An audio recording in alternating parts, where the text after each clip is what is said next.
ఒకవైపు అరివేర భయంకరమైన ఫామ్లో ఉన్న టీమిండియా, మరోవైపు ఆడిన అన్ని మ్యాచ్ల్లోనూ ప్రత్యర్థుల్ని మట్టి కరిపించిన సౌత్ ఆఫ్రికా. ఈ రెండింటి మధ్య పోరుకు రంగం సిద్ధమైంది. ఇరు జట్లు హోరాహోరీగా తలపడుతున్నాయి. ఈ హై వోల్టేజ్ మ్యాచ్లో గెలిచేదెవరు? ఇప్పటి వరకు ఓ లెక్క, ఇక నుంచి మరో లెక్క. శనివారం నుంచి టీ20 ప్రపంచ కప్లో మజానిచ్చే సూపర్ 8 పోరు మొదలు కానుంది. తొలి మ్యాచ్లో అహ్మదాబాద్ వేదికగా దక్షిణాఫ్రికాతో తలపడనుంది భారత్. గ్రూప్ స్టేజ్లో ఇరు జట్లు అజేయంగా సూపర్ 8కు చేరాయి. భారత్ దక్షిణాఫ్రికా మధ్య ఇప్పటి వరకు ఐసీసీ టీ20 ప్రపంచ కప్పుల్లో 7 మ్యాచ్లు జరిగాయి. 5 టీమిండియా గెలిచింది. దక్షిణాఫ్రికాపై అత్యధికంగా 2010లో భారత్ 5 వికెట్ల నష్టానికి 186 పరుగులు చేసింది.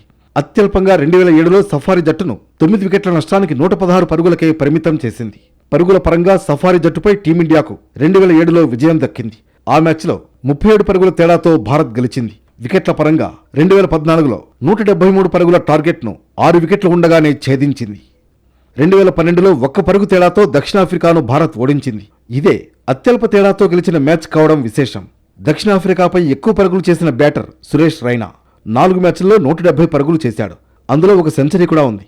60 బంతుల్లో 101 పరుగులు రాబట్టాడు. సఫారీ జట్టుపై అత్యధిక వ్యక్తిగత స్కోరు ఇదే. భారత్ దక్షిణాఫ్రికా జట్ల ప్లేయర్లలో ఎక్కువ సగటుతో పరుగులు చేసిన బ్యాటర్ మాత్రం డేవిడ్ మిల్లర్. 3 మ్యాచ్ల్లో 103 సగటుతో ఆడాడు.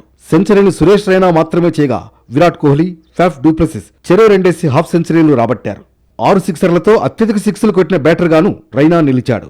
ఇరు జట్ల మధ్య పోరులో ఎక్కువ వికెట్లు తీసిన బౌలర్లు ఆర్పీ సింగ్, రవిచంద్రన్ అశ్విన్. వీరిద్దరూ 5 వికెట్ల చొప్పున పడగొట్టారు.